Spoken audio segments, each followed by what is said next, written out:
وہی عمر جو پہلے مارتے تھے غریبوں کو، وہی فاروق امیر المومنین بنے، چہرے پہ نقاب پہنا، گلی سے گزر رہے، ایک بوڑھی اماں پریشان بیٹھی، عمر روک گئے، غلام سے کہنے لگی بوڑھی پریشان لگتی ہے، حضور پوچھ لیتے، فرمایا اماں اندر آ جائے، اماں کہنے لگی جاؤ دوڑو اپنا کام کرو، کہا تیری مہربانی آنے دے، جب ضد کی تو کہنے لگی آ جاؤ، حضرت عمر اندر گئے، نقاب ہے چہرے، اماں کیوں پریشان ہو؟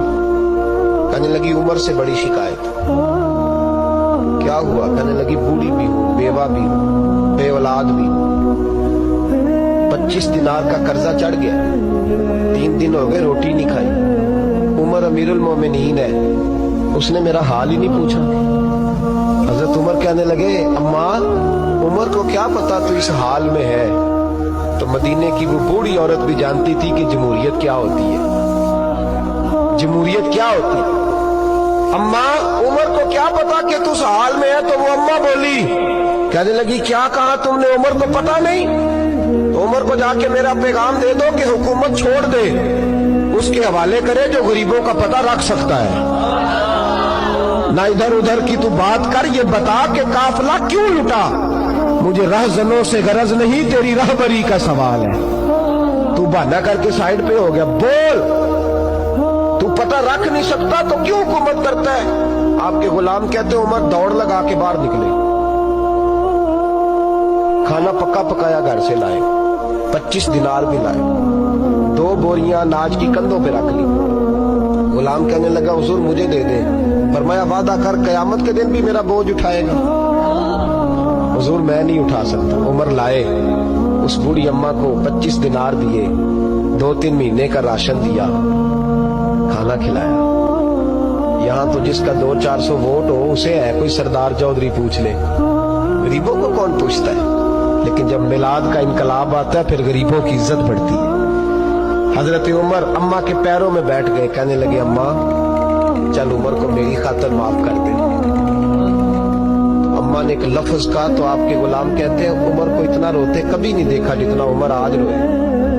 اماں کہنے لگی میں کوئی نہیں معاف کروں گی، میں تو بوڑھی ہوں، کسی وقت بھی بلاوا آئے گا، جب میں مروں گی نا نبی پاک میری قبر میں آئیں گے تو میں عمر کی شکایت لگاؤں گی، میں کہوں گی محبوبہ میں غریب نہیں، مجبور پریشان، آپ نے اس کی ڈیوٹی لگائی تھی، اس نے میرا حال نہیں پوچھا۔ آپ کے غلام کہتے ہیں عمر اس طرح روتے جیسے بچہ بلک کے روتا۔ کہنے لگے اماں اس طرح نہ کرنا، عمر بڑا کمزور ہے، وہ بڑا کمزور ہے، وہ یہ شکایت نہ لگانا، عمر بڑا ماڑا ہے، حضور کا سامنا نہیں کر سکے۔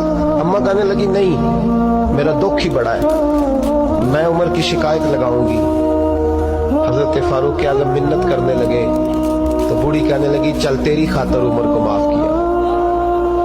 حضرت عمر کہنے لگے مجھے لکھ کے دے، اماں کہنے لگی تم لکھ دو میں سائن کر دیتی ہوں۔ حضرت عمر نے لکھا فلاں بنت فلاں عمر سے ناراض تھی، پھر عمر نے راضی کر لی۔ وہ اماں دستخط کرنے ہی لگی تھی کہ مولا علی شیر خدا آ گئے، حضرت عبداللہ ابن مسعود آ گئے رضی اللہ تعالی عنہما۔ اندر آتے ہی کہنے لگے عمر یہاں کھڑے ہو، میں سارے مدینے میں ڈھونڈ آیا ہوں، وہ ملک کے شام کے کچھ سفیر ملنے آئے۔ اماں فٹافٹ اٹھ گئی، ہائے یہ عمر تھا، عمر کے سامنے کہتی رہی۔ فاروق اعظم کہنے لگے نہ اماں تو وعدے پہ قائم رہ، تو نے جو کیا ٹھیک کیا، سائن کر۔ اماں نے دستخط کیے تو حضرت عمر حضرت مولا علی شیر خدا کرم اللہ تعالی وجہ الکریم کو خط دے کے کہنے لگے علی گواہ کے سائن آپ بھی کر دو، عبداللہ بطور گواہ تم بھی دستخط کر دو۔ جب سائن کر گئے کر دیے تو حضرت عمر نے رکا لپیٹا اور حضرت علی کو دے کے کہنے لگے علی مجھے امید ہے میں تم سے پہلے دنیا سے چلا جاؤں، جب میں مر جاؤں تو یہ رکا میرے کفن میں رکھ دینا۔ میرے نبی نے اگر پوچھا عمر میری امت کا کیا کر کے آئے ہو تو میں رکا نکال کے عرض کروں